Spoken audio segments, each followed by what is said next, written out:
একসময় ঘূর্ণায়মান পাহাড় এবং ঘন বনের মধ্যে অবস্থিত একটি আরামদায়ক ছোট্ট গ্রামে টিমি এবং লিলি নামে এক ভাই এবং বোন বাস করতেন।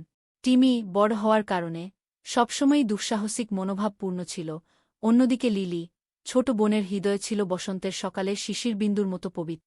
টিমি এবং লিলি অবিচ্ছেদ্য ছিল। তারা তাদের দিন কাটিয়েছে বন অন্বেষণ, গাছে আরোহণ এবং প্রজাপতিদের তাড়া করে।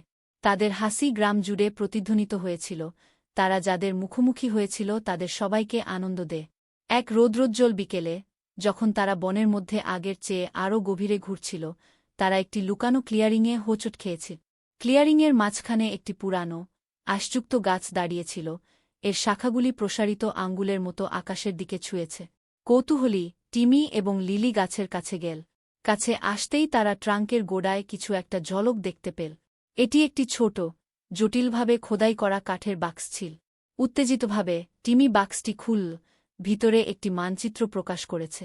মানচিত্রটি বনের মধ্য দিয়ে যাওয়ার পথের একটি সিরিজ চিত্রিত করেছে, যেখানে তারা দাঁড়িয়েছিল সেখানে একটি শো চিহ্নিত করেছে। দুষ্টু হাসি দিয়ে টিমি ঘোষণা করল, আমরা গুপ্তধনের সন্ধানে যাচ্ছি। ম্যাপের নির্দেশনা অনুসরণ করে যাত্রা শুরু করার সময় লিলির চোখ উত্তেজনায় জ্বলজ্বল করে। পথে তারা বাধা এবং চ্যালেঞ্জের সম্মুখীন হয়েছিল, কিন্তু একসাথে তারা প্রত্যেককে সাহস এবং দৃঢ়সংকল্পের সাথে অতিক্রম করেছে। সূর্য অস্তমিত হতে শুরু করে, বনের উপর সোনালি আভা ঢেলে তারা চূড়ান্ত গন্তব্যে পৌঁছে গেল। মানচিত্রে চিহ্নিত স্থানে সাগ্রহে খনন করে তারা তাদের বুনো স্বপ্নের বাইরে ধনসম্পদের মধ্যে ভরা একটি বুক উন্মোচন করেছিল, চকচকে গহনা, ঝকঝকে মুদ্রা এবং প্রাচীন শিল্পকর্ম। কিন্তু সত্যিকারের ধন তারা বুঝতে পেরেছিল, তারা ভাই এবং বোন হিসাবে ভাগ করে নেওয়া বন্ধন এবং তাদের দুর্দান্ত দুঃসাহসিক কাজের জন্য তারা একসাথে তৈরি করা স্মৃতি।